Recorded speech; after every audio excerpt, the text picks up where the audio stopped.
You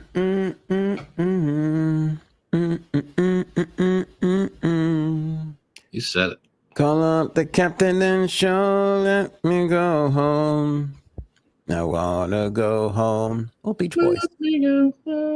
I like that. Frankie C's back in the house. Look at him. It's not working. There it is. Oh, there you go. Sound the alarms. Frankie C's back with his Bud and his Deb. Little Bud and Deb. Yeah. That's a meal, baby. That is a meal. I would have heartburn all day Tuesday if I was doing what you're doing right now. Where is it?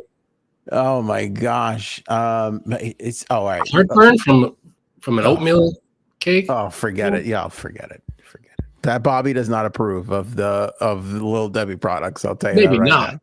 But heartburn? Oh, forget it. You don't even know. Heartburn was from acidy stuff. This is literally oatmeal and like cream, marshmallow. Yeah, that's not cream. That's not real cream. That's not real cream. Fine, but it's not like acidy. What are you trying to kill me? You want me to eat a Little Debbie and die right on the? I'm just defending Little Debbie's name from the onslaught of hate. Don't eat Little Debbie. There's studies that don't eat Little Debbie. They might not tell you, but I'm telling you, don't eat Little Debbie. Apparently, it causes autism and it causes you to have brain worms and become the head of the CDC. And acid reflux. All right, Virginia Giuffre's got a new book coming out, and there's a new excerpt that is pretty shocking and alarming. White House construction is underway, and people are upset. Speaking of which, people are mad at Kristen Bell. How can we be mad at one of the Frozen princesses? They are. Yeah. They are. Diddy's new court move. We'll tell you what that is. The NYC mayoral race is underway and heated. That's just a quick little update. And the robots are coming. Plus, we have lots of other assorted topics and such. We got to catch up with Frankie C. He has some thoughts. I have some thoughts on things that are not on this rundown. I don't know. That's why we leave it all wide open, my friends. That's a podcast.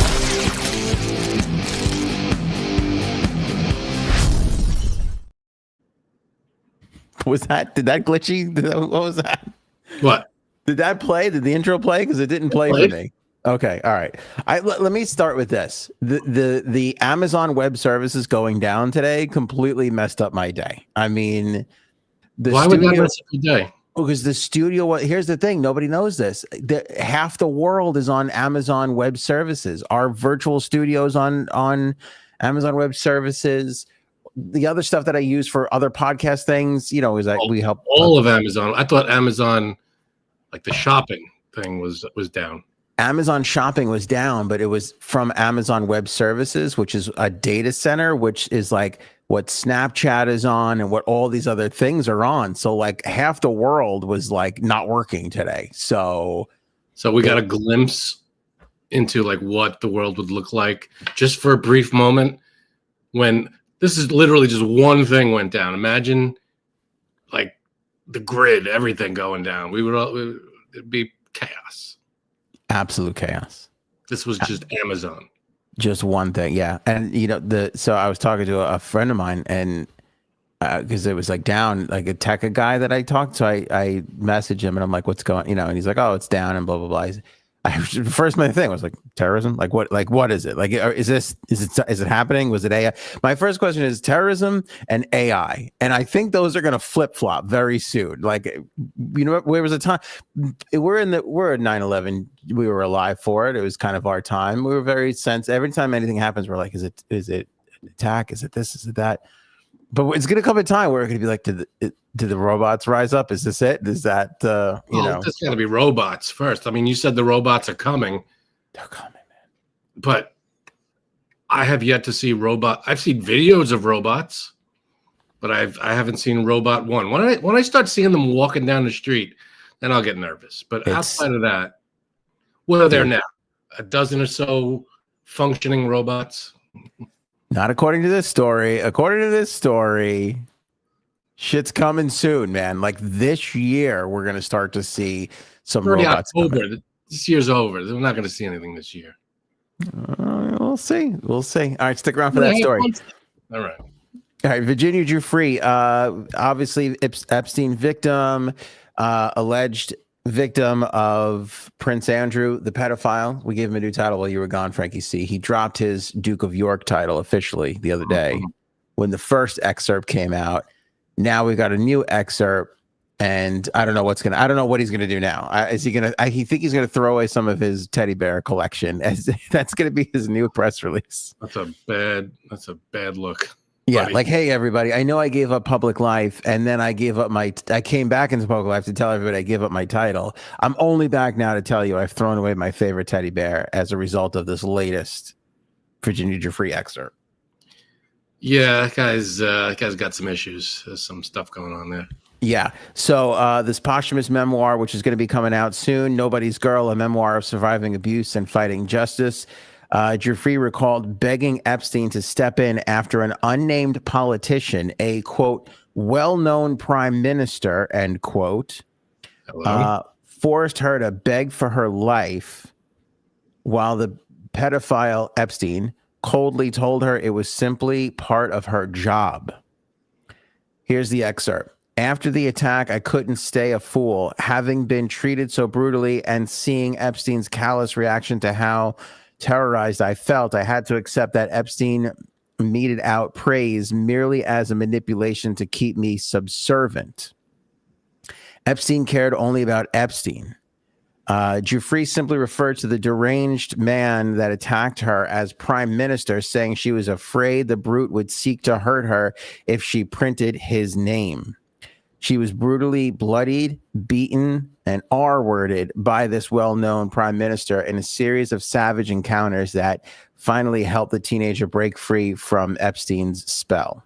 Man, these sons of bitches have got to be held accountable. These names have got to come out. Mm-hmm. These pieces of shit cannot get away with this. Yeah. In the past, she's pointed to Israel's prime minister, Ehud Barak, Ehud Barak, in court filings as one of the many elites who had R-ed her, a claim that he has repeatedly denied. So there's that. I don't know if that is this or if he's another allegation separate from this. I'm not entirely sure. Right. But all we have is the court filings and the excerpt from the memoir, which was released, I believe this was earlier today, if not late yesterday. I think it was late yesterday. And so that's the latest on. Like, I don't know. I wonder what else is in this book. The publisher is just dripping this stuff out a little at a time. When did it get released? I don't know. They haven't given us that information yet. We still don't know. Yeah, right. Which is again, as somebody, we've been doing this for a long time. Like, nobody comes out and starts doing press until they have the thing to promote.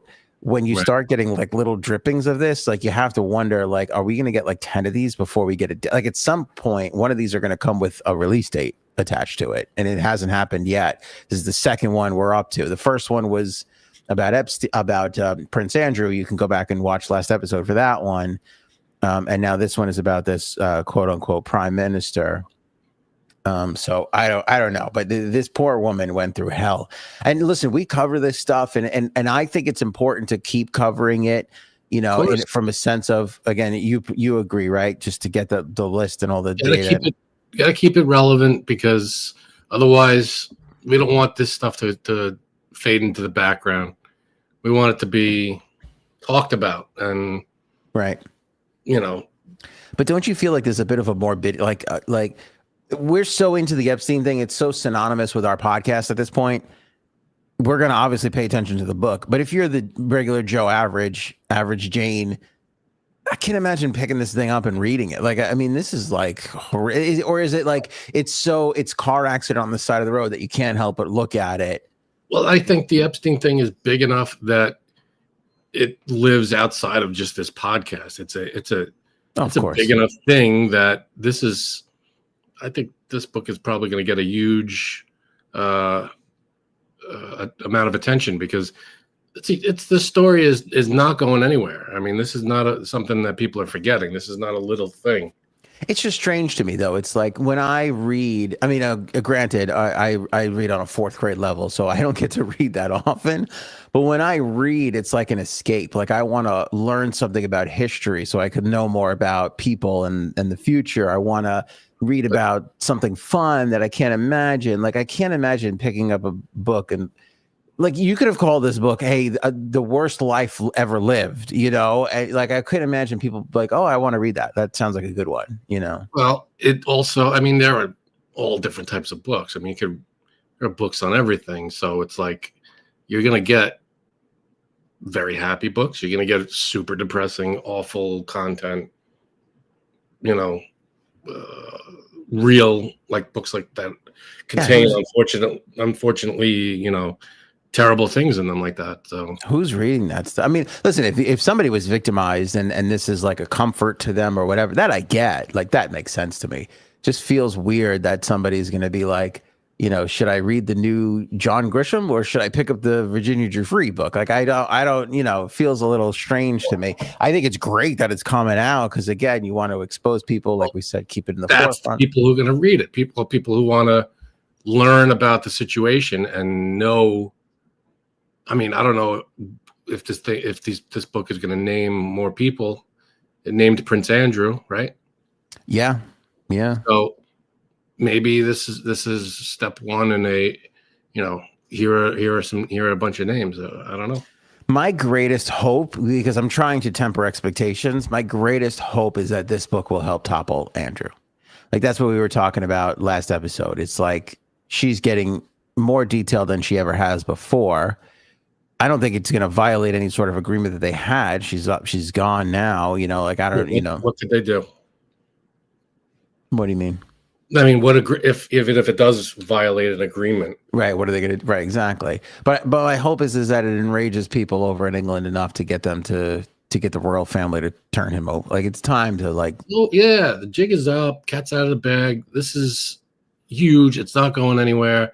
It's time to, expose these people and roll on them Yeah.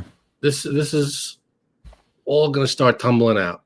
Can I ask you a question? Why did we start keeping cats in bags? Do you know why?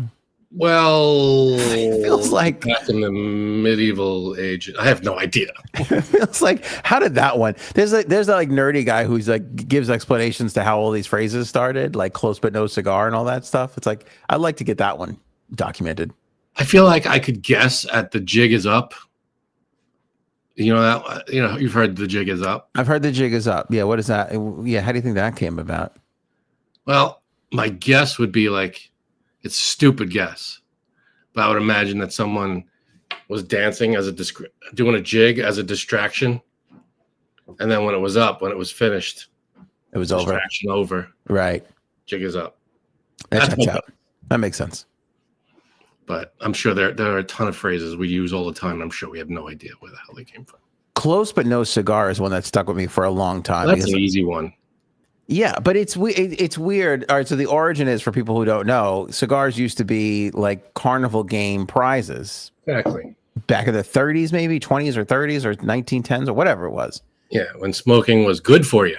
Yeah, and if you got close to winning, the person barking, trying to get people to play, would be like, "Oh, close but no cigar." Get right up, close but no cigar. Yeah, this is like back in the time where they used to call women dames, like, "Hey, win your dame a prize," like shit like that. Everybody talked like they were in a detective movie. I don't know what it was. Yeah, say.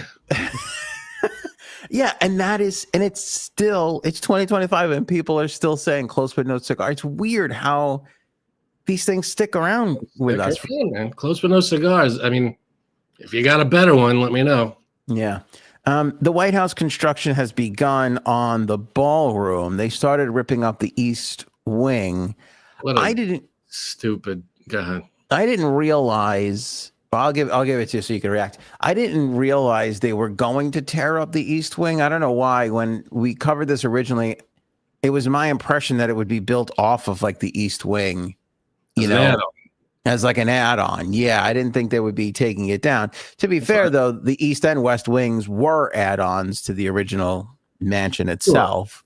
Sure. the White House complex is so much bigger today than it was when it originally started. So it's always changing and evolving. But and I know Frank hates the president, so I'm sure he's got something to say. But the reason why I brought this to the table was I was kind of surprised to see the world's reaction to this, both right and left.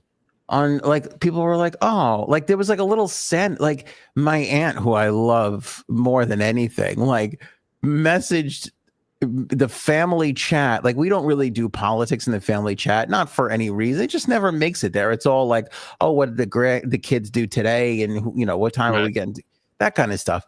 But she was like, she sent the thing out, and she was like, oh, devastated, and I was like, well, that seems like I said to myself, I'm going to call Aunt Melinda, make sure she's okay. And then I went on Twitter, and it was like people were kind of like, yeah, I saw a number of people going, I'm a Republican. I didn't think that this was going to happen. This is kind of sad. I don't want to, Yeah, there's a couple of reasons. One, I think that main reason is because the White House is such an iconic building to take even a part of it.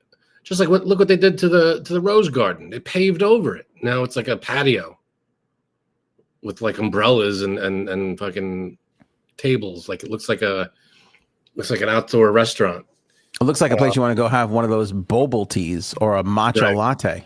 Something like that. Yeah. So it's such an iconic building that you just chop off a piece of it and put a huge gaudy fucking gold-plated stupid thing on it.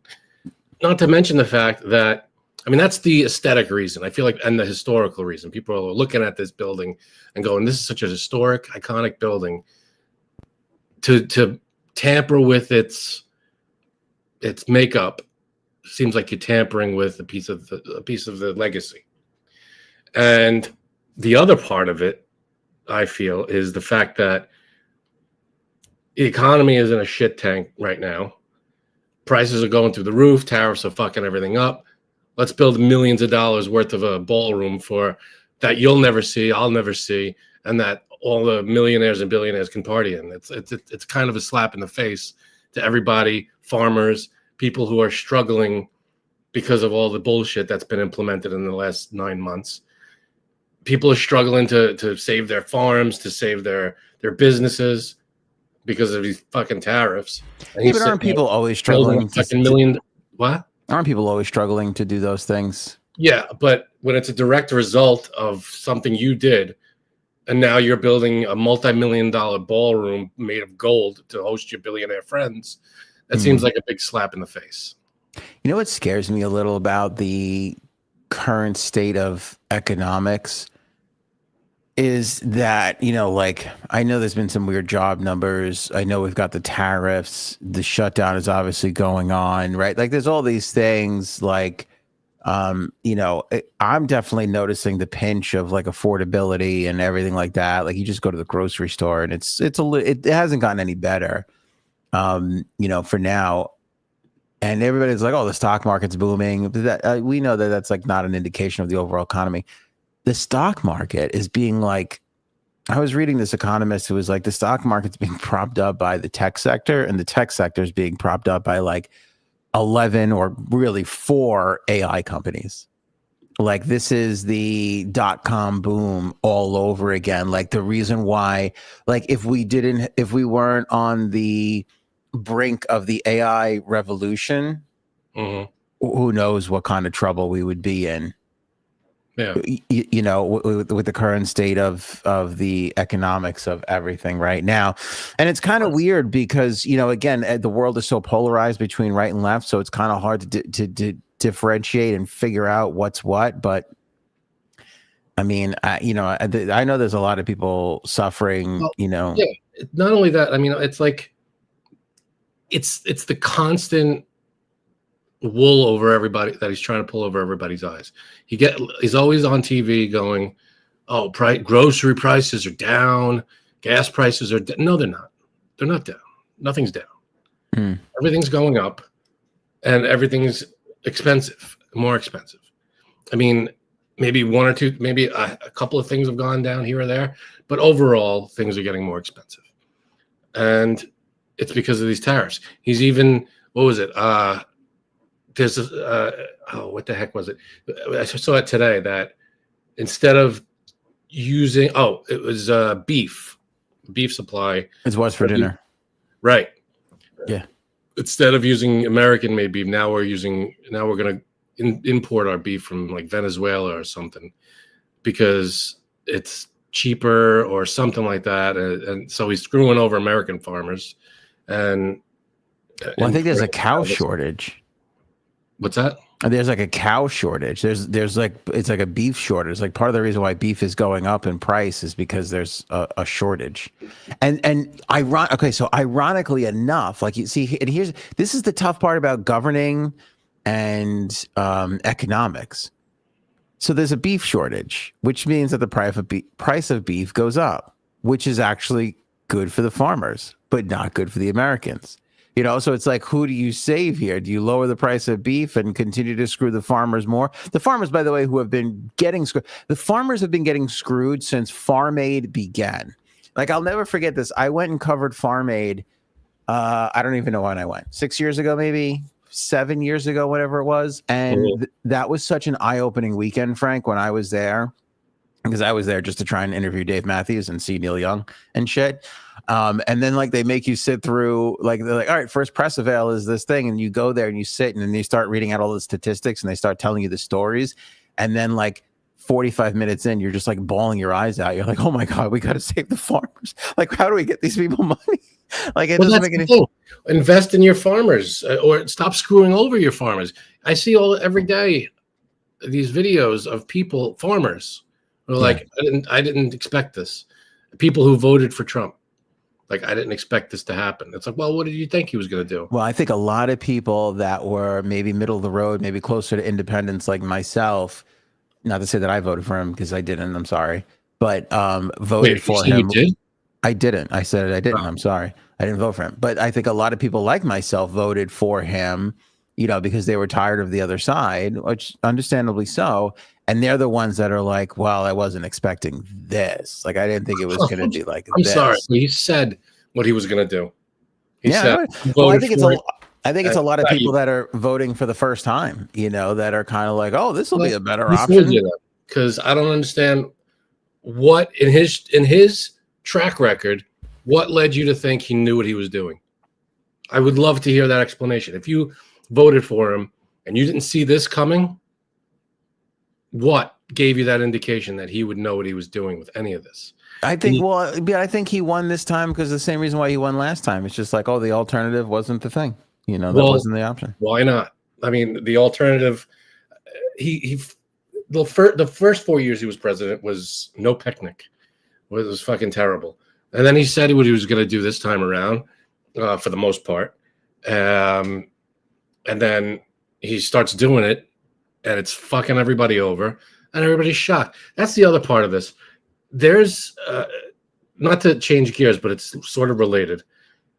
When he posted, there was the protests over the weekend. The No Kings. Yeah, something like that. So there were the No King rallies over the weekend, all over the country. Millions of people. Yeah. So the president of the United States, the guy who's supposed to lead literally everybody in this country, is supposed to be representing all of us, posted an AI video of him flying a jet over the protest and literally dropping shit on all the protesters. That's our president. That's the guy. Really? How did I miss that? You didn't see that? No, I didn't.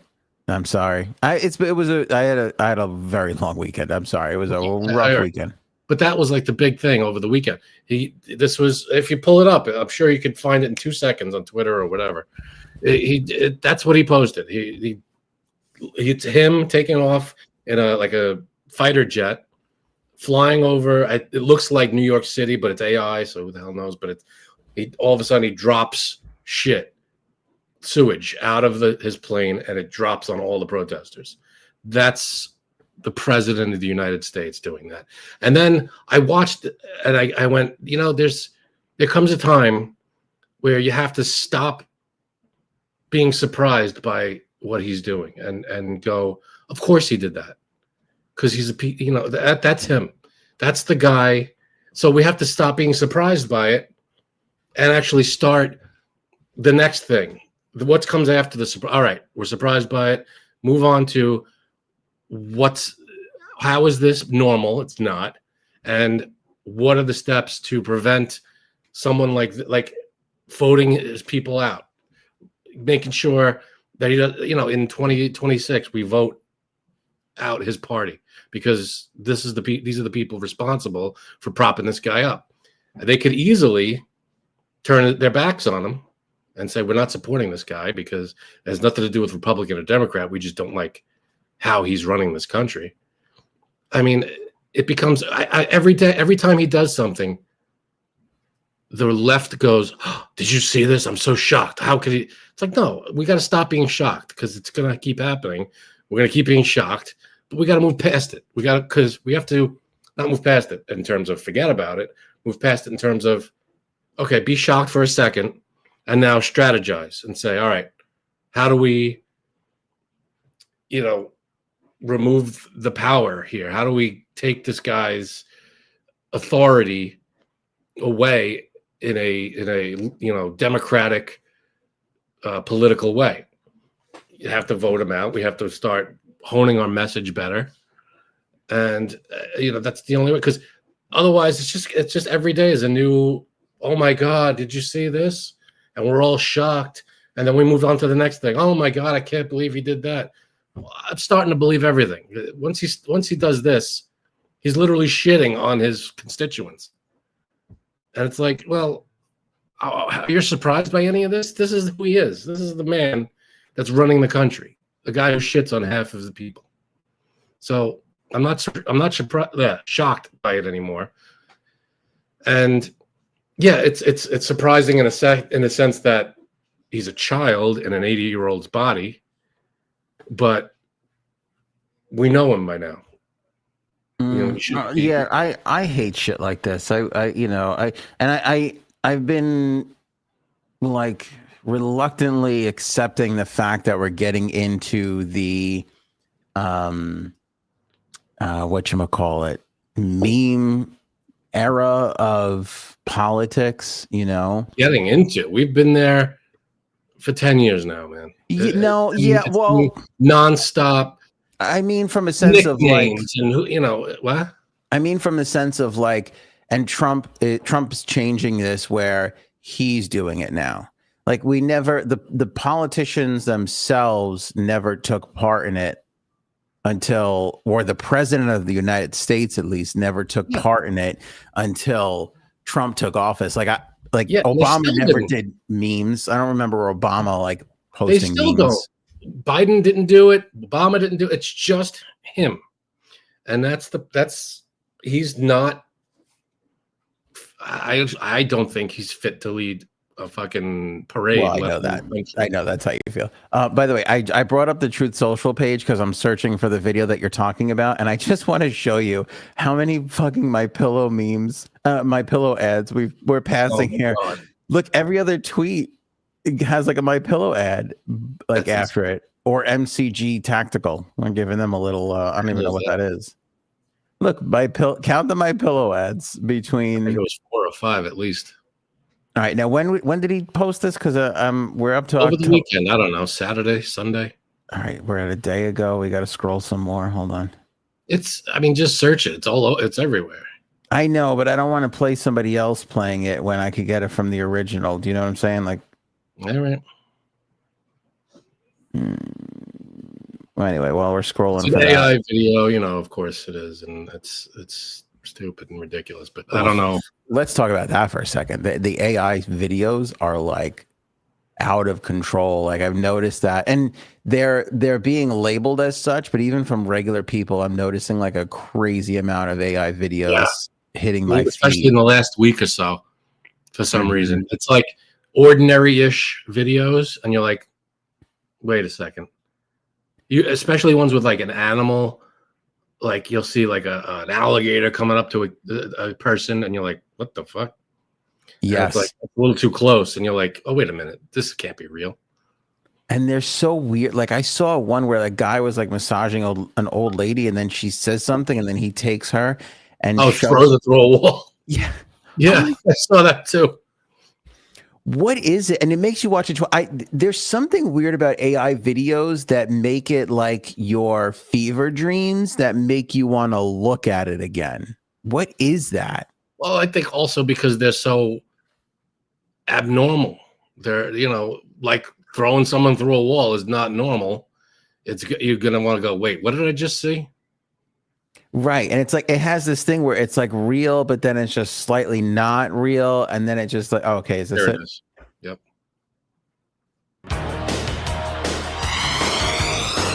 But Kenny Loggins is none too thrilled either. Yeah, I don't want to. I gotta lower that because. There you go. This is literally from the President of the United States. Classy, huh? Well, I think it's from at Xeris_X, and then he just took it and reposted it. Oh, he reposted it. Whatever.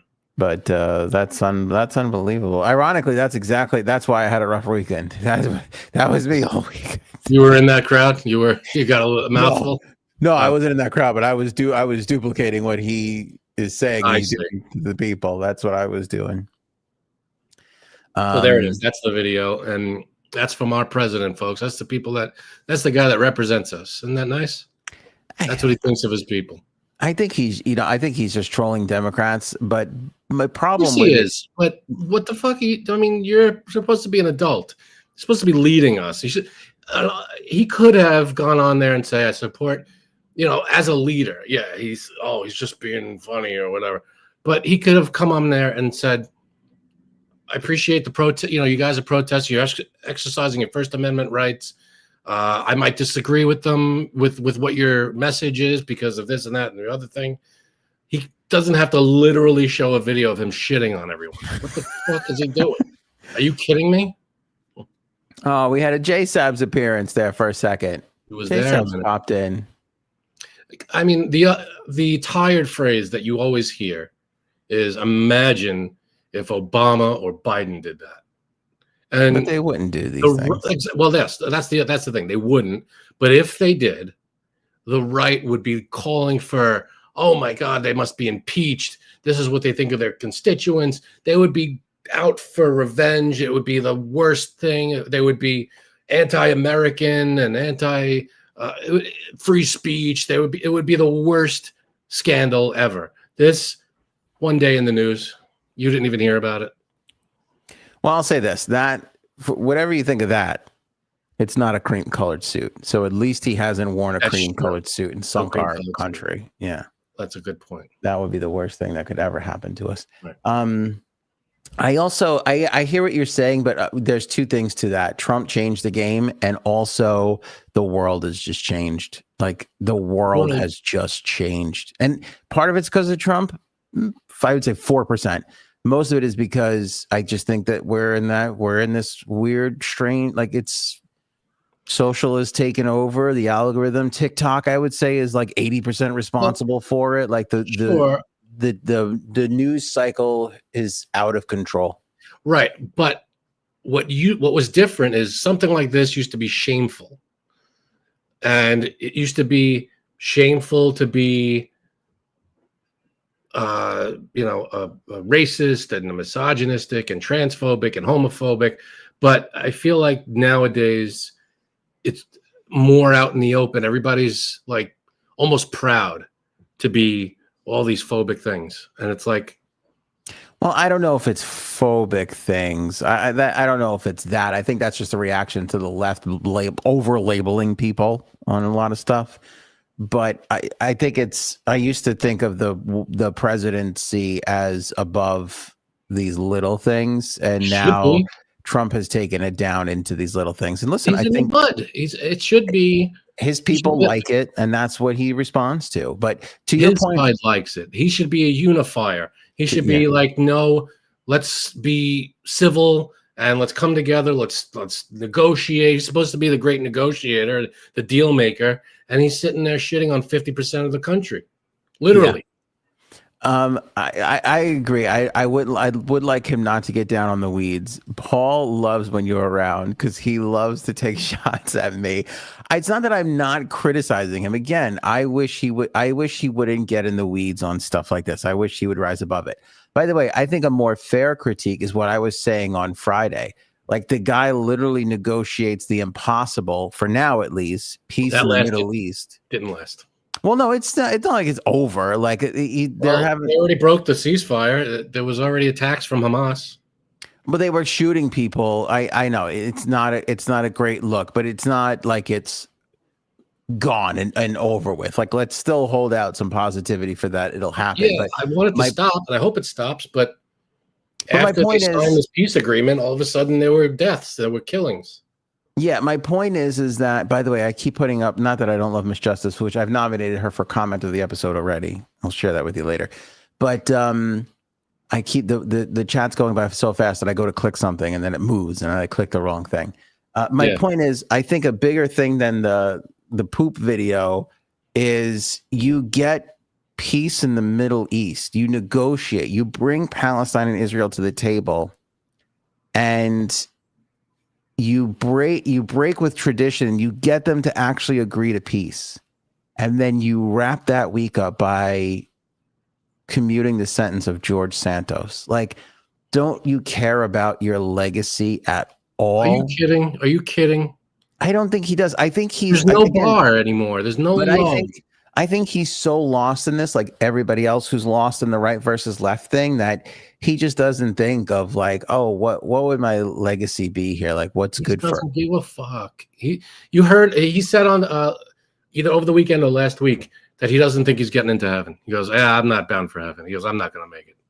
Did you hear that? He was on Air Force One talking to reporters, and he said they asked him, I forget what the question was, but he was like, "Is that the first time you agreed with him?" I'm not the guy who's going to make that call. But he actually said, I'm not making it into heaven. Frankie literally turned into that Leonardo DiCaprio meme where he's like, no, I'm not the, the guy that's going to say who gets in and who doesn't. But you would agree with that sentiment that he's probably not going to make it. I don't know. But what I'm saying is, he admitted it himself. He goes, I'm probably not going to get into heaven. The question after that should be, why don't you think that? Is it because of the Epstein stuff? Yeah. What did you do in your life that tells you you're not getting in? If I was in that room and my hand went up, the press secretary would be like, oh, okay, all right, no more questions. Don't pick on the guy in the back in the sweatshirt. Yeah. I mean, which, by the way, how'd you get on Air Force One? What's that? I was to say, don't pick on the guy in the back with the sweatshirt, which, by the way, how'd you get on Air Force One? If I was there. Anyway, in the island of Jersey. I feel like, how is that not your natural next question? Why? Why don't you think you're getting in? Yeah. Because the only obvious answer to that would be, the things that I've done. What did you do? I feel like that's a path worth exploring. Why the president of the United States doesn't think he's a good enough person. But I'm not afraid to criticize the president. I think I've been fairly critical, perhaps not as much as Frank is, but I'm looking at this all from a different perspective, I think, than you are. I think is what the difference is. Give me your perspective on him. I mean, I've given you. I've tried to be when they signed for peace in the Middle East. I gave him all the credit. I was like, what do you think about this Colombia stuff now? Like he seems to have a real hard on for people sneaking drugs into the country from foreign. Okay. I am so against how do you just bomb a boat in the middle of the ocean with you don't just this. First of all, that's not how you conduct what's it called? Law enforcement. You don't just blow a ship up. You apprehend, right? And even if they're guilty of running drugs into the country, I saw this on Twitter and I agreed with it instantly. I'm like, holy shit, you're right. Even if they're guilty of smuggling drugs into the country, the punishment is not to be blown up. Their punishment isn't death. I think he's viewing this, and his modus operandi is that this is a war. This is a war on drugs, and he's not going to treat it like previous war. You can't just declare. You can't say either it's a war or it isn't. You can't play with semantics when you're the president. And if it's a war, it has to be approved by Congress. You can't just go to war. Well, but you can do military things without actually declaring a war. But you're right. But He wouldn't have trouble getting it from Congress anyway. He's got Congress on a leash right now. But think about what he's doing. He's literally just sees a boat, says we don't have any proof. Nobody has proof. If there is, nobody outside of his realm has seen it. That this boat has drugs. Blow it up and kill everybody on board. Like, what is that? That's not how you conduct international diplomacy. And what country are they coming from? Who are they? Are there hostages? Are there innocent people on board? Just blow up the ship. You literally can't go fishing in South America right now. I mean, it would be terrifying because at some point they are gonna hit somebody who they're really not supposed to hit, and it's gonna be bad. I'll tell you the sad truth. I'm sorry, but at RA Rocks says they have proof. Okay, two things. One, if they had proof, they'd come out and say, "Hey, look, here it is. Here's the proof. We saw that they were doing that, and this is what it is." Two, even if they do have proof, even if they have all the drugs on this boat, you could see it. You could see all the drugs piled up 10 feet all around. The punishment for that is not death. It's imprisonment, it's court, it's trials. It's not, we're going to blow you up. That's not how but I think law works. And again, I'm just giving you the other side here. I think people feel like there's been and this is the way, and credit to this is the Republican machine working and communicating far better than the Democrat machine, is that a lot of people are dying from drug overdoses, and this is a quick and easy way. I bet you right now, if you polled, doesn't mean legal.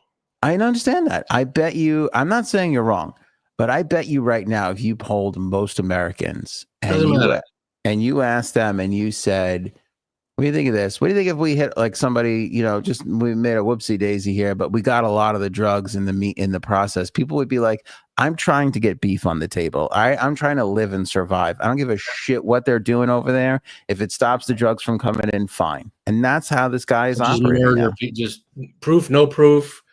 Courts, no courts. Law, no law. We'll just blow up. If we think this boat has drugs, we're just going to blow it out of the water. It's a scary precedent. It's a scary precedent to set. But he's done it 2 or 3 times now already, and it seems like nobody's like, we got to stop this guy.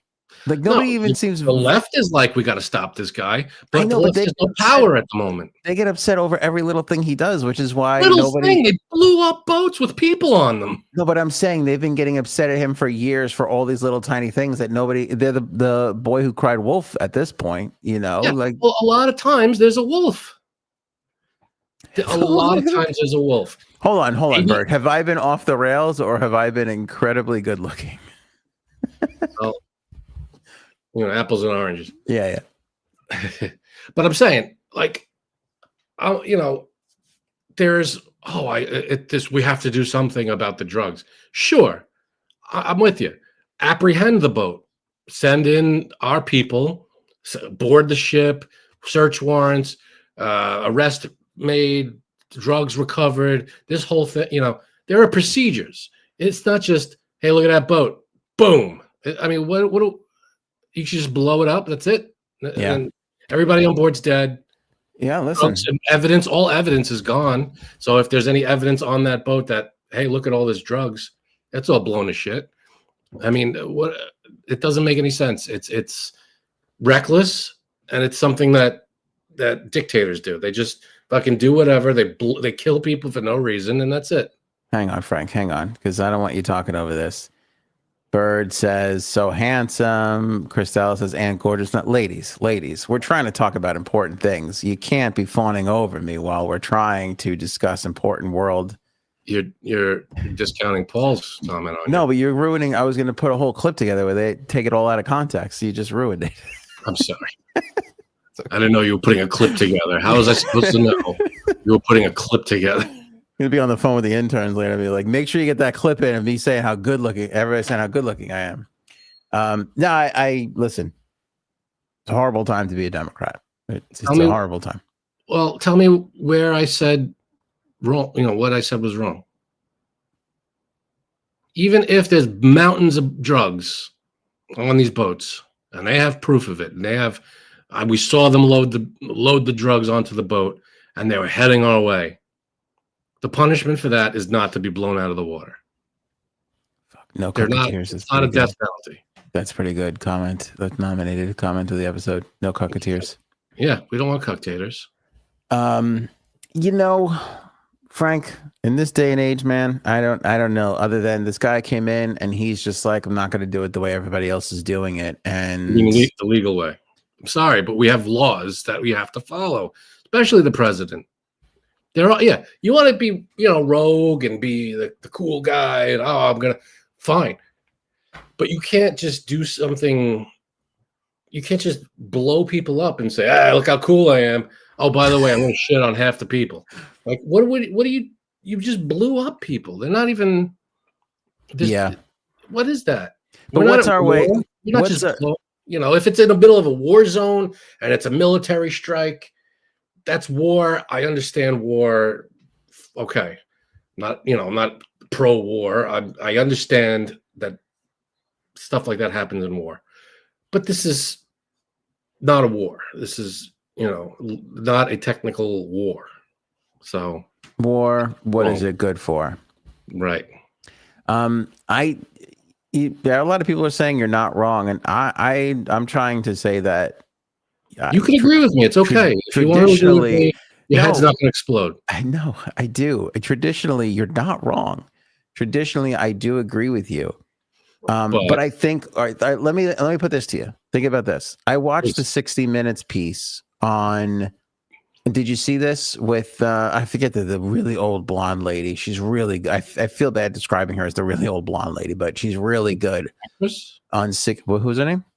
An actress or the newscaster? No, a journalist. She had Jared Kushner and the other guy who negotiated the peace deal, and she took them. Somebody will have it from me. Somebody, Leslie Stahl. Thank you. Yeah, I'm pretty sure it was Leslie Stahl.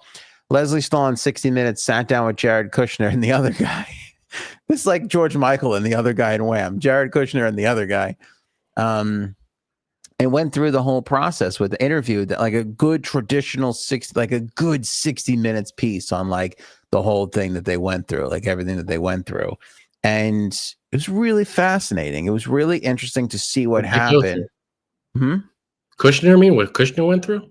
Like how they got to the whole process. She like how 60 Minutes does. Like they broke down, like they told us the whole story. And it was a really fascinating story because they had started to negotiate peace. And then at one point, when Israel attacked Qatar, they had already been into the negotiations. And the Hamas leader that they were negotiating with, his son gets killed in the attack from Israel to Qatar because they were targeting Hamas leaders, and like the leader's kid was there. So this guy is at the table with Kushner and the Israel, like they're at the table negotiating, and not like it happens over the course of an afternoon. Like it's like they meet, then they go away, they come back 2 days later. Like, it was a really, really long process. So they're going through this negotiation. Israel, even though they were at the table and they knew the intentions of the United States to get peace, they launched this attack against the Hamas leaders. They killed this guy's son, the negotiator's son. And Kushner and the other guy had to go back to the table and talk to them and get them back on board. And President Trump jumped in and he got Benjamin Netanyahu, and he basically wrote an apology from Netanyahu and made him read it to them, which was part of how they got the negotiators back to the table. Yeah, and the other guy was not without it. Well, let me finish. No, let me finish. Who's the other guy? Does anybody have his name? Anyway, the other guy, I feel really bad calling him the other guy now. The other guy, his son died of a drug overdose. Mm-hmm. And he had to go. He was the one who went in to talk to this Hamas leader, And he was like, listen, you and I are part of an exclusive club now. We've buried a child. He's like, it's horrible. He's like, and I'm sorry. He's like, but we have a bigger thing to do together. And whatever he did to get them back to the table eventually got them there and eventually led to them signing this deal. I mean, it's a pretty extraordinary story. You know, it's a pretty crazy story. But what Leslie Stahl was also saying was, what other world leaders had failed to do in the past was get the other Muslim countries involved and get them on board. They didn't want to say certain words. They didn't want to say you can't have your own or two-state solution or any of this stuff. Trump threw all that shit out the window. He didn't follow the typical path. He went on his own rogue way, and he wound up getting here, right? And the point is that same thing that made this work and made it turn out to be good is the same methodology that puts him on the wrong side of this for most Republicans most of the time. Like, he only kind of knows how to do it one way, you know, and the result's going to be good or not. And I think he's treating this drug thing now in South America the same exact way. He's not going by the traditional whatever. And so, like, I look at it like, and everybody's going to give me shit for being like, oh, you're defending him, you're this and that. I'm looking at it like he threw the old Can't argue with that, buddy. Robin, I'm with you. I love it. He threw the old rule book out like, I'm not going by this anymore. You're saying that like it's admirable. He threw the rule book out. Well, the rule book's there so people don't get killed, like people on boats. Exactly. Sorry, it took me a second to get that for Robin. There you go. Right, you were saying, like, people on boats just making their way from one country to another or whatever they're doing.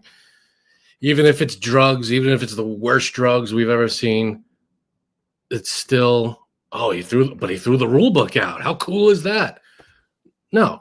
There are international laws there. Yeah, I don't disagree with you, but I think the sad reality is until he winds up killing a bunch of innocent Americans by accident, I don't think anybody in this country is going to give a shit. And is that sad?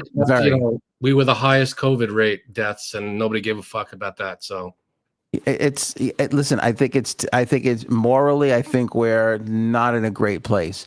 But if the last election told us anything, people don't give a shit about morals anymore. They want something. What about legality? What about legality? It may be people are that concerned with it. Oh, okay, good. I guess no more laws then. I don't think people. Again, the left is upset with the ICE stuff. The right is starting to get upset with like the farmers and the people that aren't drug dealers or dangerous people. They're starting to get upset with that. But even then, they're kind of like, well, okay. You're like, there's no outrage. The left is outraged about what did you say? You said the ICE stuff, people being kidnapped, and they can be outraged about everything. Everything. Listen. The left is worried about ICE breaking up families and going into homes with no warrants. Masked people with no don't have to say anything. They just take people and they throw them in trucks. And the left is worried about farmers not having any money. They're worried about people being flat out just murdered in the middle of the ocean. They're worried about all these things. I know that, but I could easily say the right is worried about pronouns and who's woke and women in sports and men's sports, men and women's sports. It's like I get that, but you could easily make the argument that Biden let a lot of people into this country, and that was part of the reason that killed our farming. Because everybody was coming in, and our economy was on the upswing when Biden was in office. That wasn't killing because people have been coming into the country for decades, and it wasn't the people coming into this country boosts the economy. Undocumented immigrants pay billions of dollars in taxes every year. People think, they don't pay taxes. Yes, they do. They contribute to the economy. They pay taxes. It's not they're coming in and they're destroyed. No, they're contributing. And then now it's not like then the right goes, we're for immigration, but legal immigration. Well, if that were true, then why is ICE just packing people up, American citizens, and shipping them out? Or people on their way to their immigration court cases. Before they walk in the door, their court cases, they're getting swept up and hauled out and deported. It's like, well, you're for legal immigration. You should be against that. Yeah, the court thing is rough. It's all rough. It's all bullshit. I mean, you have these masked people with guns just picking up people off the street. It's like, what the fuck are we doing? This is America. We don't do that shit here. Right, but is more good being done with the ICE stuff than the bad that's being done? What? Tell me good. I'm just saying, are you getting more criminals off the street than the bad that's being done? And is it possible that you're only seeing one side of it because of the news that you consume and you're only getting fed one side of it? Statistically, you're going to, I mean, if you pick up 1 million people, yeah, there's going to be criminals in there. But, you know, because it's 1 million people, you're going to get a bunch of, hey, look at this handful of people. They're criminals, so we got them off the street. Yeah, but you also picked up, you know, hundreds of thousands of other people that are innocent, and all they did was come here looking for a better life. And, you know, with that amount of people, you're going to get criminals, you're going to get dangerous people, you're going to get these people. There's criminals in this country that are born here. There's citizens that are criminals. It doesn't give you, you know, is it the utopian dream to have zero criminals in the world? Absolutely. But you can't just say, I'm going to get rid of everybody and then no more criminals. So, well, that's, you know, you get rid of everybody. Yeah, you're going to get rid of the criminals, but then there's going to be nobody left. Because oh, well, we got rid of the criminals too. It's like, yeah, you also got rid of this innocent person, those kids. You dragged these kids out of their home and put them in a truck. You grabbed that father, threw him in a truck. You beat up this mother on the way to a court thing. And it's like, well, oh, but the criminals, we got the criminals. These are the criminals. The people beating up innocent people are the criminals. Why aren't the people on the right more upset then? Because they got to follow Trump. That's simple as that. I think they're going, oh, Trump's doing the right thing. He's getting rid of, and it's he could do no wrong. It was like he said, I don't know how many years ago it was, he could shoot someone and he wouldn't lose a vote. That's exactly. I don't know what it is. But they're looking the other way on Epstein. They look the other way on him doing all this crazy shit. No matter what he does, oh, there's a reason for it. He's Trump. I trust him. I'll vote for him 1,000,000 times. I hate to. Oh, careful! Don't lose little Debbie there. I hate to say it. The biggest surprise to me is the Epstein flip. That's the biggest surprise to me. Like him going from I'm going to put everything out, to calling it a hoax. Getting Bongino and Patel to follow suit, I am stunned by that. Stunned. And he hasn't gotten everybody. Lutnick spoke out against it a little bit on that podcast, but for the most part, Marjorie Taylor Greene has been against it. You know, hasn't fallen into line with him. Absolutely. But that's a surprising turn of events. I think, and I hate to say this to you, but I always got to kind of tell what I see. I think a lot of people don't mind a lot of the stuff that you just said. I think a lot of people, like, morally, they want to be like, oh, that's wrong and I hate it. But secretly, they're like, I want safer streets and less drugs on my block. And they feel like, and this is a human thing, I think they feel like, well, that's not happening to me. Because how many people have we seen that are like, yeah, we got to cut out this illegal immigration thing. And then ICE comes running through their neighborhood and they're like, whoa, hold on a second. It's getting a little ridiculous here. And it's like, well, once it's in your neighborhood, it becomes real. If it's just on the news, it's just like over there and it's not really going to happen to you, which is the same thing. This is how I think people feel about these things. It's like, well, you're just shooting down boats in, outside of Venezuela and Colombia. And that doesn't affect me. But if the U.S. Army blew up a fucking fishing boat outside of Montauk, people would be like, Jesus Christ, what are you guys doing? Like, this is fucking crazy. All they have to do is, there were drugs on that boat. Would you be okay with that? Yeah, I mean, that's the thing. It's like, I think a lot of people are counting on the fact that the president is not going to do that. But that's, that's a lot of faith to have in any one person, The Epstein list wasn't released under Biden because Biden didn't use the Justice Department as his own personal fucking legal whatever. Right now, Trump and the Justice Department are like this for some reason, which it shouldn't be, which it's not supposed to be. But during the Biden administration, the Justice Department did their thing, and the president, just like it's traditionally been, the presidency does their thing. They're not supposed to get involved. I disagree with that. I think Biden is culpable in covering this up the same way Clinton is, the same way Obama did nothing during his administration. Granted, there wasn't calls for it as much during those Biden and during the Obama. All this stuff was still going on. There was stuff still going on, and they can't order the Justice Department to do anything. That's not how the presidency works. You can't say, Justice Department, I demand that you look at this, or I demand that you look at that. Trump's able to do that for some strange reason because there's no consequences for him, because he's got the House, the Senate, the courts. He's got it all on his side. So they're not going to slap his wrist for it. You know, they renamed the Defense Department the War Department. Department of War now. Yeah. Department of War. What are your thoughts? You tell me if this is a good idea or not.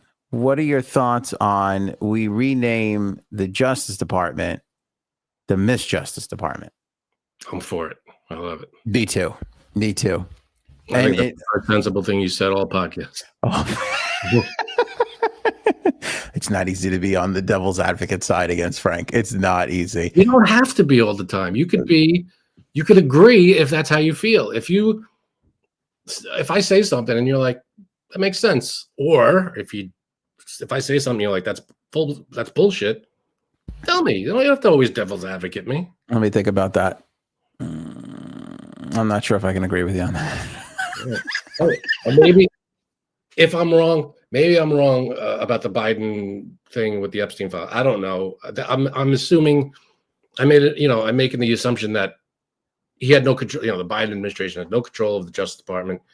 Do they? Maybe they do. I don't know. So if they could have released it, yeah, they should have. But I don't know the ins and outs of that, so I can't comment on Biden vis-a-vis the Epstein files because it wasn't the focus, because there was no accusations of Biden being in it.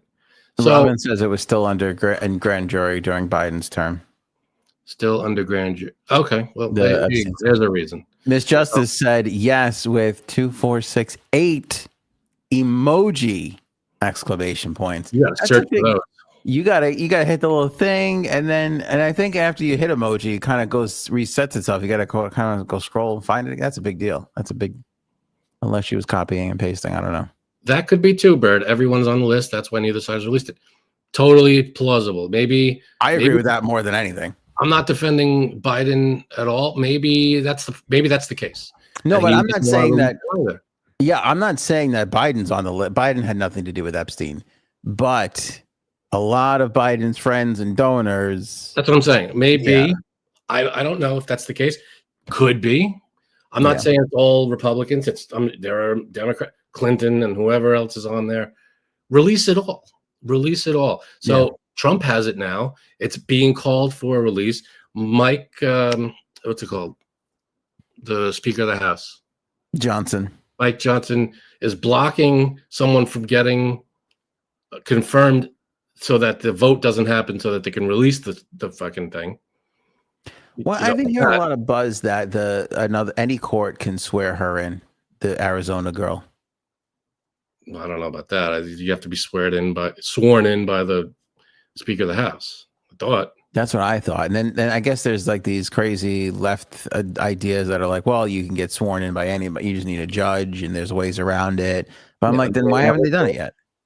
Then they would have a vote, and I don't know if they should have done it. If that's the case, do it. But I think Paul. Come on. I'm not on the list. Okay. All right. See, now you don't have to worry about me. I'm not on the list. I'm not. I don't dress like I'm on the list. I don't have the bank account like I'm on the list. Believe me, I'm not on that fucking list. No, I have no issues there. Comment of the Kristen.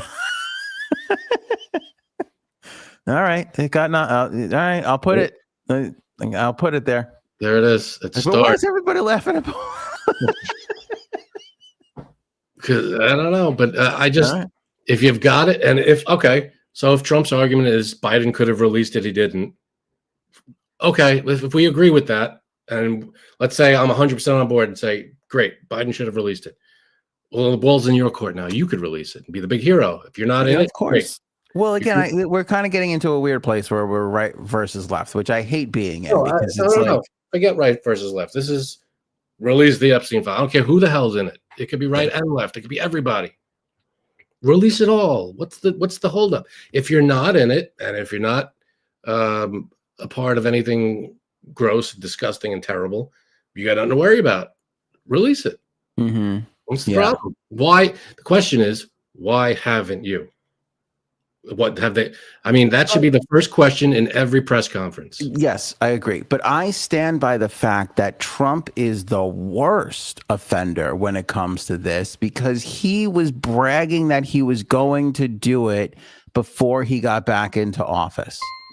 I blame him more than anybody else who has had the ability to do this because he talked the most shit and he made the biggest 180 on it. That's my biggest problem with him. Absolutely.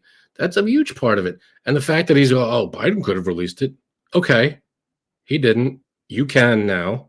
So you Yeah. release it. All right. So here, just to recap who's nominated for comment of the episode, we have Miss Justice for it's going to be a gold-plated cuck room when talking about the ballroom. That's And solid. That's solid. Paul's, I'm starting to think Anna's on the list. It's now right now the two, which God, where's Rob? I need Robin to come in here and save me. I also put no, I thought this said no cucketeers, but you were right. It's no cucktaters. I'm going to take this off of the nominee list. Cucketeer would have been better when we were talking about the whole boat thing I earlier. think there were 3 cucketeers. Oh, I would love it. 3 cucketeers right now. It'd be great. All right. Mercury wants to move on to Kristen Bell, and Mercury has been a member. Oh, Twix. They're all Twix. What? Mercury's been a member for 42 months. Thank you, Mercury, so much for the support. Let's move over to Kristen Bell since we spent a long time not talking about the White House construction. The White House is under construction. They're building a stupid ballroom. There you go. There's the story. Well, I'll give my ripped the wall down on half the White House, and that's it. Yeah, can I give my opinion on it? There wasn't a way to do this without knocking down the East. Like, I feel like build an attachment. I don't understand why they had to demolish half the fucking, not half the White House, but from the photos I've seen, it looks like they pulled one wall down on the side of the. Just so maybe that's just going to continue down the hallway to the thing. Maybe that's what it's going to be. Nobody gave us the plans to review. I'm telling you, the next president, the best thing the next president could do is turn it into like a shelter and just say no more big parties here. No more billion-dollar guests having a lavish dinner. I know, but you have to be realistic. This is what we do. There's homeless people. There's sad things all the time. We have state dinners. We have big elaborate. Yeah, and we've made do before, and we've had the dinners, and we have the rooms. Yeah, I know, but it's like they have them at hotels. They have them at. They build tents. They do this whole thing. I would love it if the next person came in and said, "Yeah, it's the Trump room. Come on into the Trump room. All you undocumented migrants, I want you to come in and have a meal, have some food." That would be the best fucking thing. All right, that's the TDS talking. That wouldn't be the sweetest thing to do. Can I tell you what really bothers me about all this? What bothers you about all this? The White House, and this is not that serious, but it does bug the shit out of me. The White House is not going to be even. What's the word? Symmetrical? The White House is not going to be symmetrical. It's going to be off. My Puzz 3D kit is going to be off now. Remember Puzz 3D? Yes, you have one of those for the White House? No, I had one for the Capitol building. Oh. When I was like a teenager, I made one. Yeah. I think whoever goes into the White House next needs to build something on the other side. I mean, I don't know. I think it's going to be a pickleball court. There's pickleball courts popping up everywhere. Got a lot of older people in the White House lately. So yeah, pickleball is right up their alley. I'm surprised you didn't put a golf simulator, anything, a putting green, something. Yeah, I am surprised about that too. Doesn't matter. You can go to any golf course. Why would you do that? You know what I was going to say? All right, I'm going to ask you one more question. And I'm not even going to respond. I'm going to let you answer it. I'm not going to respond. I'm with you on the poop video. I don't love it. But who comes to save us? Because I felt for the longest time that Gavin Newsom was the only person respectable enough in the Democratic Party to make something like this work. And it seems like coming out of the 2024 election, I loved what he was doing, reaching across the aisle, forgetting some of the ridiculousness that the left was doing and really speaking to people. And now it seems like he's in there mucking it up with Trump, coming in with the memes, playing Trump's game. And it's like, it turns me off. I don't like, where's the classy person that's going to bring this back to what it was? You're missing. That's the point. The point of him doing all that is to show how ridiculous it is. He's got people on the right news media literally looking at Gavin Newsom's posts and going, "Why would he do this? This is disgusting. This is unfitting." And he's literally doing the exact same thing Trump is doing to show the hypocrisy. He's playing 4D chess. He's playing 4D chess is what he's doing. Okay. He's out there calling people nicknames and writing in all caps. He's literally mimicking Trump's style so that when the right side criticizes him for it, it looks hypocritical because that's all that Trump does. So he's mimicking it to highlight the hypocrisy on defending Trump. Gotcha. Okay. Now, has he said that anywhere, or you think he's going to have a big reveal where one day he says, "This is what I've been doing the whole time"? I saw a thing. He posted something on Twitter where he did that whole all in caps, and it was like Trump wrote it. It was, Shifty, this person, and he put all these nicknames and, "Oh, thank you for the attention to this matter," that whole thing at the bottom. And then there were news clips of the right-wing media going, "This is beneath this person, blah, blah, blah. This is juvenile, this is a kid thing." And then he posted that and said they completely missed the point. Okay. All right. This was, he posted, or not verbatim. I can't remember exactly how he put it, but it was like, "Yeah, this went over their heads," or something like that. Gotcha. So okay. That's why he's doing that. Gotcha. Okay. All right. Now I'm a little bit. I'm back around. I'm a little bit more intrigued. I'll see. I still have. I'm not crossing him off the list. Then I think Gavin Newsom might be. He's the only one with the ball. No, not the only one. He's got enough balls to go toe to toe with him. And I think if he debated him, I think Newsom would wipe the floor with him. That would be interesting. But close. Trump is done. He's not going to debate him. There's no point anymore. But yeah, unless he goes for a third term, which is something that they keep saying. My mother goes to me. My mom's visiting. Cuddles had foot surgeries. She can't do anything. So my mom and my dad flew up from Florida, and they're here and they're helping out, around with the kids and everything. It's been great. My mom says to me, first she says to me, she goes, "You doing the podcast?" I go, "Yeah." She goes, "All right." She goes, I'm going to go to bed. She goes, "I'm going up to my room at 9.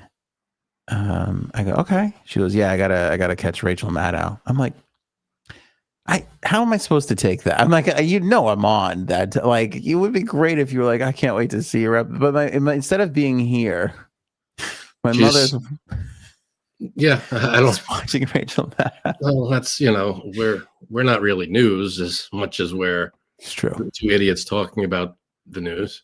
She loves Rachel Maddow. So I say, as a joke, I maybe because everybody always teases me that I never dress up for Halloween, but I like to dress up minimally for Halloween. So I said, maybe I'll shave my beard and I'll get the glasses and I'll look exactly like Rachel Maddow.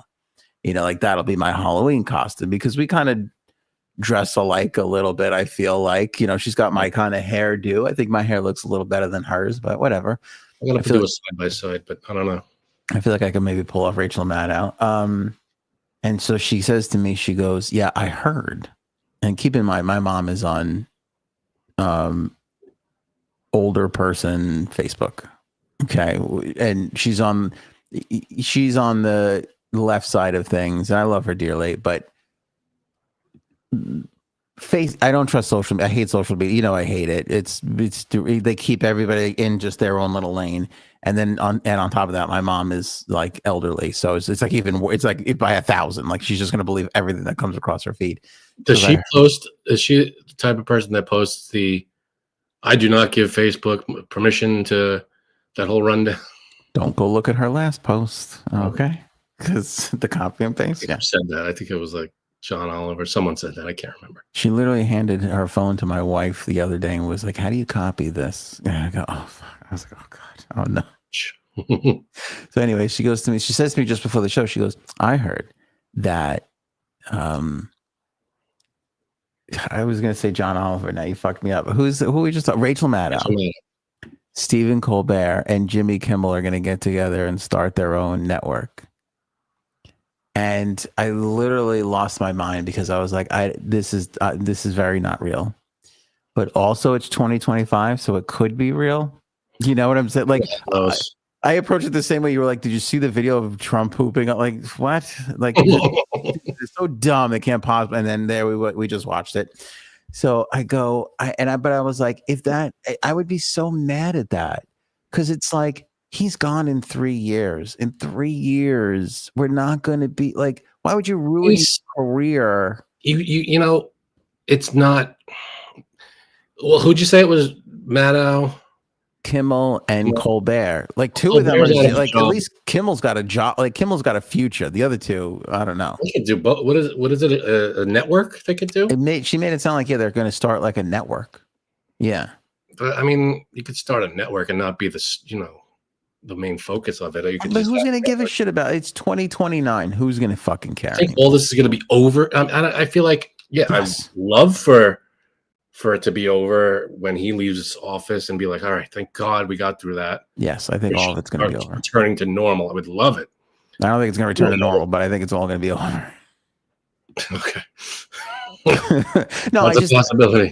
Listen, I don't have a lot of faith in either side. So I would not be surprised if Trump keeps trumping and over Trumps and the backlash is so bad that the left comes roaring in without a problem.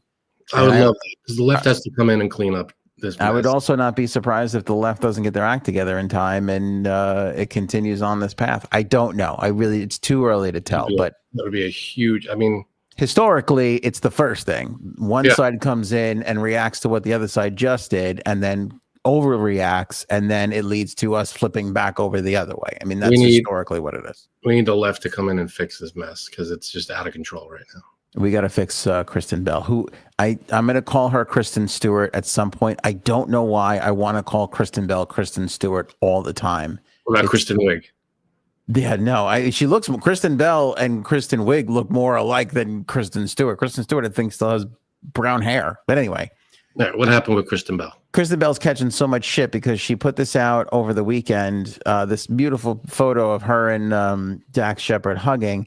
And it says, "Happy 12th wedding anniversary to the man who once said to me, I would never kill you. A lot of men have killed their wives at a certain point. Even though I'm heavily incentivized to kill you, I never would." And now, if you look at the screen here, a lot of what people are saying are, "This is love. That's the most romantic thing I've ever heard."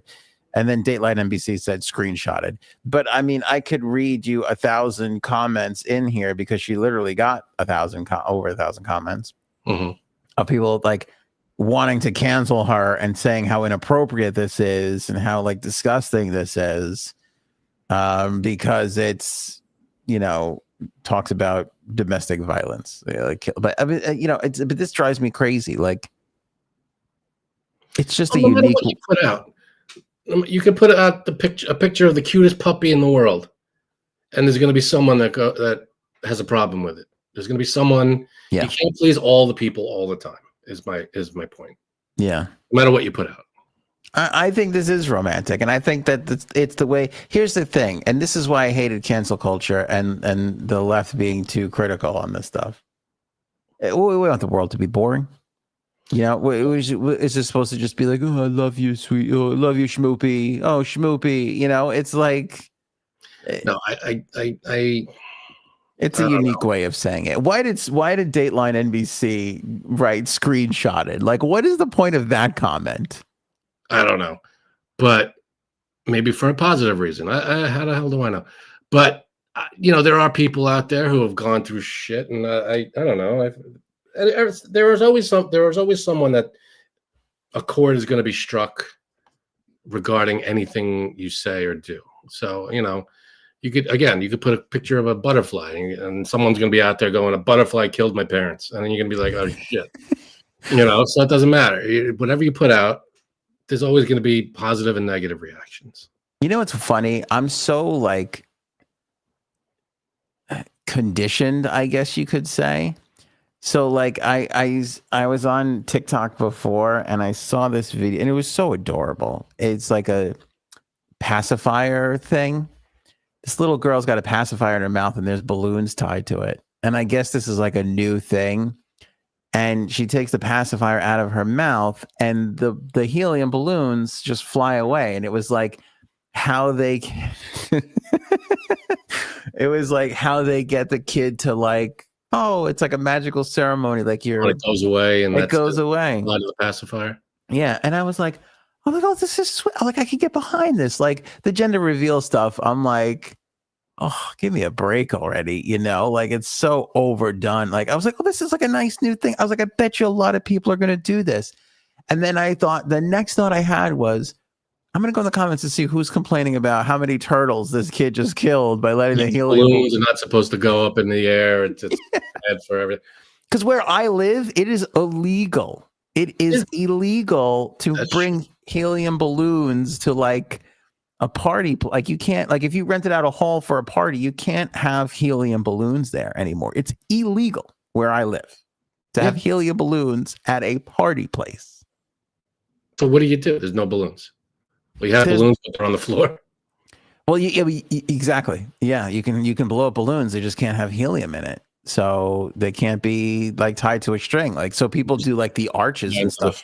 Yeah. They tie them to things, they prop them up. They make them look like something, but it can't, but it doesn't. I'm not against the environmental people. I get it. I don't want to kill turtles either, but it feels weird to say, yeah, it's illegal to have helium balloons here. Like it's strange. I get the releasing it. Remember, I don't know how many years ago, was it like the 90s or something, where they had that, it must have been, I think it was like a radio promotion or something in like Chicago. And they released like thousands and thousands of balloons all at once. Do you remember this? Okay. And it was like, they had shots of it from like helicopters and the massive chaos that it caused. I mean, this was thousands and thousands and thousands of balloons. This wasn't like a party balloons, whatever. They did it as like a promotion. It was all these red balloons, and it caused traffic for hours. It caused planes to have to be diverted. It was the problems at the airport. It was an incredible mess. And that was like, so I think a lot of it has to do with like releasing things into the air is an issue for aviation, for the environment. So there's a lot of factors, I think. So yeah, obviously that's an extreme example, the Chicago thing. What you remember that? In what room that were like, what if we just released a lot of balloons? It was like a couple hundred? No, like thousands. You got to see the video. It's insane. Chicago. Like 100,000 balloons. Like that's like when you let children just make decisions. Like it's utter chaos. It's Cleveland. Was it Cleveland? Yeah, Cleveland's Balloon Fest, they called it. And they just big years. And it's everything you see it's called the Cleveland balloon disaster. If there's a part of our country that's going to be a disappointment and a letdown, it's fucking Cleveland. Okay. 1986. 1986? Yeah. And that was before people gave a shit about anything. Exactly. I feel like they were still smoking in the hospitals back then. Yeah, they were. And yeah, it's insane. If you look up 1986 Cleveland balloons, it's like you see this enormous amount of balloons, just like city blocks worth of balloons just released into the air. It's insane. That's pretty funny. Yeah. That's pretty funny. Yeah, I like those things. They're like, what will happen if we do that? Like just absurd. We don't really do absurd shit anymore like that, I guess. Outside of like, let's blow up this alleged drug boat outside of this foreign country. That's absurd. Diddy has filed an appeal in his case. Next story. The New York City mayoral race. Anybody hoping to get more on that? That's it. That's all I got. We're at a point. I mean, we were there, but we're really at a point now in the mayoral race, for people who aren't following, Mamdani is a Democratic socialist who won the Democratic primary. The current mayor, who is a Democrat, has pulled out of the race. Mhm. The Republican, who has Curtis Sliwa ever run as a Republican before? I was talking to my brother-in-law about this. I think he's ran 400 times for mayor, but never as the Republican nominee. I don't think he ever won the Republican nominee. That I don't know, but is the rest of the world? Is everybody like? Do they Tuned care into about this? the New York mayoral race? Normally, Also, yeah. before the show, I said there was a spacing problem. It's in your NYC mayor race thing. There is, right? Yeah, there it is. Oh, there it was. Okay. Normally no, but I think a little bit people do. And I'll say this, and people can tell me if they want us to keep talking about it. By the way, my mother goes, I thought Saliwa was the one who was making the most sense out of everybody. I was like, what's fucking happening right now? Like, what is going on here? Well, she's not a resident of New York City anymore, so that's true. She's got no skin in the game. She doesn't give a shit. Right. Anyway, Slee was in there as a Republican, and then our former governor running as an independent. What's his? I almost said Chris Cuomo. Oh, Andrew Cuomo. Andrew Cuomo. Dan Cuomo. That's the other Cuomo brother they don't talk about. Andrew Cuomo is running as an independent. Everybody is getting on Sliwa's ass because the way it is right now, they're splitting the vote and Mamdani's winning. But if Sliwa pulls out, people and all his votes go over to Cuomo, people think that Cuomo will win. They'll keep Mamdani. So people feel like but they feel like if Cuomo leaves, people won't vote for Sliwa. They won't vote Republican. They'll just go with the Democratic Socialists, or they'll stay home. And so people are like crazed pushing for Sliwa to leave and he can't. He's the Republican. He can, but his name is going to be on the ballot regardless because he's the Republican nominee. If he leaves the race. People might still vote for it. Like he's like at the point where like now you can't leave the race. Like he's on the ballot, So it is really just an interesting scenario. What is built like? So do people really care? No, but on the surface, I don't think we've seen an election where they're trying to push the Republican out right now just so that this crazy Democratic Socialist doesn't win. Like that I don't know. That's a thing though. That happens. You always have a third party that eats up one side of the votes. Bro, we wouldn't have had who knows when slavery would have ended if we didn't have that, because that's exactly how Abraham Lincoln got elected. He split the vote between that was like I don't know if that was the first, but it was the first major 3-person presidential race, and Lincoln snuck his way in there somehow. The other two split, and he got in there, and he ended slavery. So thank goodness for that.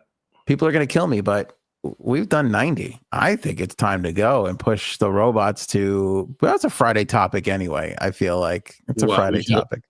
The robots. It is a Friday topic, but what the hell? The Monday crowd deserves the robot chatter. No, can I tell you something? I've seen the Monday crowd. They don't deserve shit. The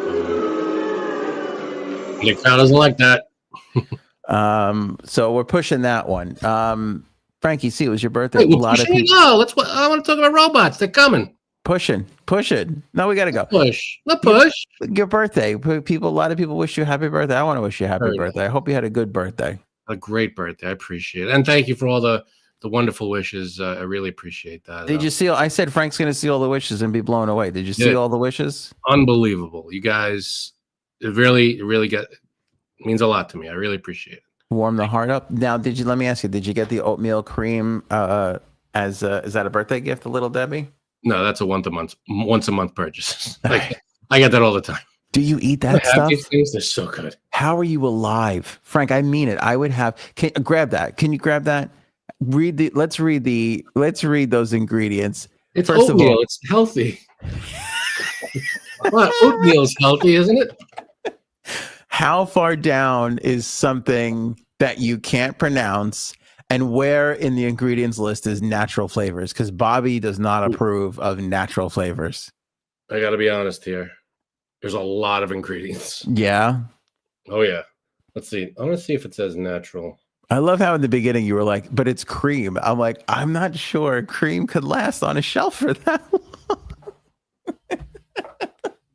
Like real cream, I'm not so positive. I swear to God, that would give me agita. Just I think I'm so Healthy stuff in here. No, I think I'm so psychologically broken this last year that I'm trying to lose weight that I'm just like I fucked myself up. That anything like that, I couldn't go near that right now. Couldn't go near it. It's an oatmeal cookie with fucking cream in the middle. You can't go near it. I don't think I could eat it. I really don't think I could eat that right now. All right. I'm going to show you the size of the paragraph. Okay. The ingredients. Should I make you bigger? Should I make you the whole? You probably should. Okay, go ahead. So there's the paragraph. Holy shit. Of ingredients. Oh, it's the same size it's the same length as the nutrition facts. Now, the catch though is right here, from here down. So this part down, it says less than 2% of these ingredients. Okay. It says that before. These are the main ingredients. Okay. And then everything down here, it says contains 2% or less of each of the following. And then it's all of this. Wow. How bad is that stuff that they couldn't exceed 2% of the full makeup of the oatmeal cream cookie? I mean, I could read it to you, but it's not. Some of the things I'm landing on, it's not terrible. There are, there's not everything's great, but not everything is terrible. What sounds the most alarming to you? I mean, not knowing what half of these things are. What sounds like, oh, this could be a problem later on in life? Well, I'm going to give you 4 words. Okay. The first word is pretty good. Okay. Then the next 3 are it says cocoa. Oh, weird. I love cocoa. Why no cocoa? Oh, cocoa. And the next 3 words are processed with alkali. Oh, okay. What is alkali? I thought that was in batteries. Or is that alkaline? I think that might be alkaline. Yeah, I don't know what alkali is. It's probably related to it. Could be. Yeah. Everything else, I don't know what annatto extract is. ANNATTO. Annatto extract? Oh, I don't know. I don't know. Everything else looks fairly familiar. Caramel color, sorbic acid, natural and artificial flavors. There you go. Not good, huh? Bobby does not. Cornstarch. Oh, that is not good. Whites. What was it? Dried egg whites. I'm sure that's the cream. That actually might be a real. Like, I don't know about dried egg, but egg whites are okay. Dried eggs, dried egg whites, chocolate, cocoa butter, citric acid, cocoa processed with alkali, high fructose corn syrup, modified wheat starch. I mean, I could read all these things, but do we want me to sit here and read ingredients? No, but let me tell you something. The modified starch, the modified stuff is not good for you. Modified and enriched, not good. No bueno. Why is modified not good? So they are taking the natural state of like a starch or a wheat, and they're changing its makeup so that it'll last longer on the shelf. And those are the things that aggravate your gut cultures and cause inflammation. It's going to inflame my gut cultures? Yeah. Alkali decomposes flesh. I don't know. Is that true? Someone else looked that up. Paul, does less than 2% of it do that? Or is it once you get over that 2%, it's a problem for the flesh? When does that happen? Find out what will kill me and then back it off just a little bit. What's weird is I don't know if I've ever read from an ingredient list an ingredient processed by another ingredient. That sounds even strange to me to have on there. No, processed with another ingredient. Yeah. Not by another ingredient. It's with another? Okay. What's titanium wrong with dioxide for color? Is that good? I don't think that's good. Turmeric extract. Oh, turmeric's okay. No, turmeric. How do you spell turmeric? Tumeric. This is turmeric. Uh-oh. It's the knockoff. This is turmeric. What's the Oreo knockoff that everybody... You call it a knockoff, but it came first. It was the original, right? Yeah. What is that called? It sounds bad. It sounds like a chemical. What the hell are they called? Oh my god, I can't believe everybody's just writing Thank you. turmeric. Hydrox. Hydrox. It sounds like a laundry detergent. It sounds like an ingredient I don't want in my little Debbie cookies. Is what it sounds They like. came first before they were before Oreos. From what I understand. I know. But it's not, one cookie. Wait, Paul says, is it tumor rich? Is that what it is? It might be. I'm eating. This is highly processed tumors, is what I'm eating. Oh man, they're so good, dude! I used to love the soft chocolate chip cookies. Chocolate chip cookies are not supposed to be soft unless they just came out of the oven. Like it's not like it's not chocolate chip cookies natural state. No, not 4 weeks after it was made. Is it still soft? That should not be happening. Do you remember how we used to eat those? Do you still eat those? You have an iron stomach. You're blessed with such a metabolism. I would say I've had some of them within the past year. Wow, I can't even. I'm physically getting sick just thinking about it right now. These are soft too. These cookies, it's a soft oatmeal cookie, and yeah. But you know what? I've always had a problem with fake marshmallow. I've never liked Malo Mars and all that kind of stuff. I never really liked those. It's a good tip. It's a good tip. Could you imagine? Does the microwave oven react with the alkali? Do I have to worry about that? You might have to worry about it. All right. Could you imagine microwaving that? If it tastes like a warm pecan pie and throwing a scoop of vanilla on top of it? Oh my God. I think you just invented a new dessert. Oh, baby. Oatmeal cream cookies with ice cream on top. Oh, doctor. Cut up some banana on there. Banana on an oatmeal cookie? Yeah? On ice cream, no? No, I see those going together. Oatmeal cookie, banana. You have banana in cereal. That's true. I do love a little sliced banana in a cereal. Yeah. Fruits are good in cereal. I mean, the only fruit I think I guess apples and oranges don't go in cereal very well, but no. Berries go good in cereal. And I think bananas are berries, aren't they? Bananas are berries? From what I understand. I could be wrong, but I think I heard that. Is that like a tomato is a fruit thing? I think so. Let me see. I'm tired of that bullshit too.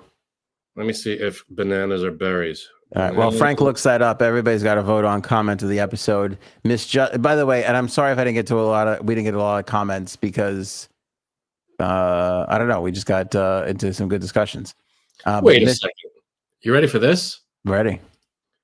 So AI says, yes, botanically speaking, bananas are berries, while fruits like strawberries are not. It's in the fucking title. Berries are defined as fleshy fruits that develop from a single ovary of a single flower and typically contain multiple seeds. Bananas meet the definition. Why don't wait, bananas are ovaries? I guess that sure. You know, I'm a little hungry. Could you peel an ovary for me, hon? Bring that in here. Be great. That's nice. But strawberry is not berry, apparently. Frank, see, nothing's real. Nothing's real. Everything AI's gonna solve it all. See, we didn't know that until AI came along. Yeah, everything we've ever learned is bullshit. See, now what fruit tree does the Twix come from? It's all Twix. You screwed me up. I think it's in the Amazon. There's got to be a tree in the Amazon where that shit was produced. You know. I'm just looking for alkali in this thing. In the Twix. In the Twix. Oh, forget it. That would be the thing. All right, comment to the episode. Is it Miss Justice? It's going to be a gold-plated cuck room, or Paul's? I'm starting to think Ant is on the list. There you go. What's up? It is a toss-up. Those are both good. We got to pick one. We'll let everybody throw in a quick vote right now. Miss Justice or Paul? What's everybody laughing at in the chat? Chat GPT is high. Was it the ovary line? I don't know if they're laughing at you or Mercury. A deep fried little Debbie. Oh my God. There was a time where they were and they're still deep frying stuff, but when they were just deep frying Snickers and Twix and all that. You deep fry anything. You deep fry a shoe and it would be delicious. That was golden. Yeah. Everybody's laughing at maybe ovaries are delicious. That could be. Maybe. Last minute intro, hands on the list, says Kristen. Last minute entry into a comment of the episode. Paul had a great one last time. We were talking about Buckingham Palace, and he just fired out Cuckingham Palace right away. Oh, that's a great one. It was so good. The timing of it was great. It was really, really great. And this episode has been tough to masturbate to so far, which I loved so much because of so far. See, isn't it really good? Like the idea he is going to be able to masturbate to. Who said that? Matt O'Brien. That's a good one. See, that was a really good one. Oh man, that might be comment of the month now. That's a great one. Yeah. Oh, I'm glad you enjoyed that one. That was good. Way to go, Matt. Mercury I feel like Mercury at one point said, "Why are my comments being ignored?" I feel like we might have missed a lot of good Mercury comments. Oh, we gotta go back and look at the Mercury comment. Yeah, we'll go. I'm gonna chime in on the replay. I'm gonna check the replay. You gotta write in all caps like our fearless leader. Yeah. For right now, we'll give it to Paul because Christella is the one vote because we have to go. So we can stick around, wait for the other votes to come in. There they go, Paul. So congratulations, Paul, for accusing me of being on the Epstein list. You've made comments of the episode. Well done, sir. Enjoy it now because this will be scrapped out of the internet forever. This will never re-air. We can't have it. Pick up Oval, folks. Yeah, get Oval. Are we gonna get a game? We went gameless last week, and it was heartbreaking. Everybody said the Friday podcast stunk. Friday, everybody. Oval Erin author C. herself, Erin C. will be here with another thrilling game. We just finished the massive A to Z blind top 5. So who knows what the hell we're getting next? You'll have to tune in and find out. Show me potato salad. Bye, everybody. Maybe we should go now. Go ahead.